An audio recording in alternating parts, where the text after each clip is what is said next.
252 million years ago, Earth was at the peak of its diversity. Life had conquered nearly every corner of the land, sea, and sky. The Permian period was a time of giants and survivors. Massive amphibians lurked in swamps. Reptiles evolved into increasingly varied forms, some destined to become the ancestors of mammals, others of reptiles and dinosaurs.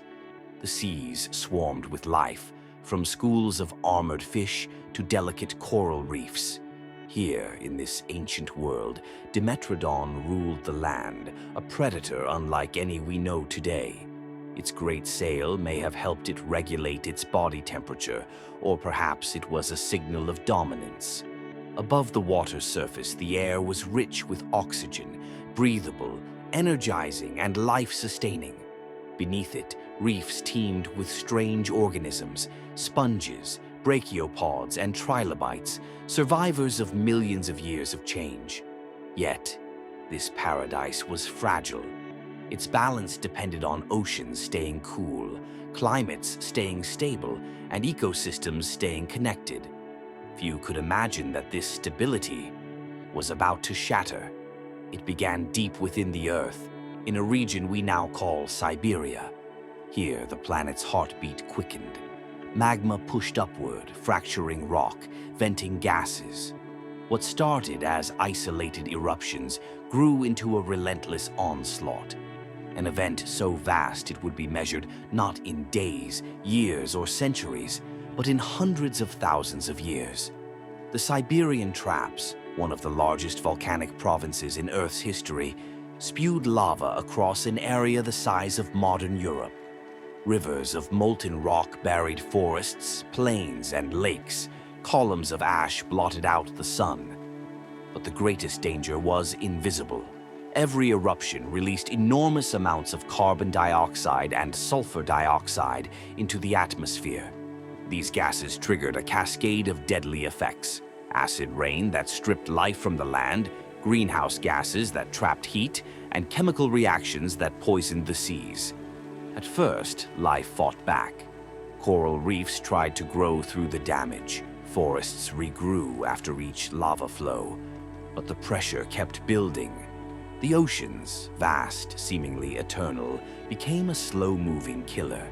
As carbon dioxide dissolved into seawater, it formed carbonic acid, lowering the pH and dissolving the shells of marine creatures.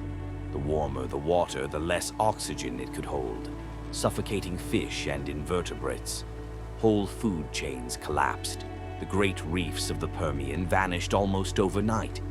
Predators lost their prey. Herbivores starved. And then came the methane. Deep beneath the seafloor, methane hydrate deposits, frozen under pressure, began to thaw as the planet warmed. Methane, a greenhouse gas far more potent than carbon dioxide, flooded into the atmosphere, amplifying the heating in a deadly feedback loop. Temperatures soared. Polar ice vanished. Deserts spread across the supercontinent. In the span of just 60,000 years, a blink in geological time, Earth became unrecognizable. 90% of all marine species were wiped out. 70% of all land species vanished. The trilobites, survivors of multiple past extinctions, were gone forever. Amphibians that had thrived for hundreds of millions of years collapsed into extinction. Entire forests disappeared, replaced by barren wastelands. The Permian period had ended. For millions of years, life existed in fragments. Small, hardy species endured: burrowing animals, simple plants, and resilient insects. The ecosystems we know today had to be rebuilt from scratch. From these survivors, evolution began again.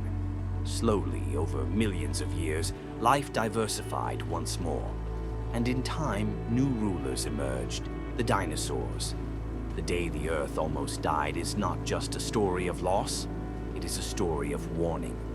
It tells us that Earth's climate can change drastically, that ecosystems can collapse, and that no species, no matter how dominant, is immune. Today, our planet faces rising temperatures, ocean acidification, and habitat destruction, patterns eerily familiar to those written in the rock record of the Permian. We are both the cause and the potential saviors. The fate of life, ours included, rests in how we respond. The Earth has endured catastrophe before, but it always comes at a cost. If we wish to keep our world alive and thriving, we must act now. Subscribe, share, and join us as we uncover more stories buried in the planet's memory. Stories that can guide us through the challenges ahead. Because the next chapter is ours to write.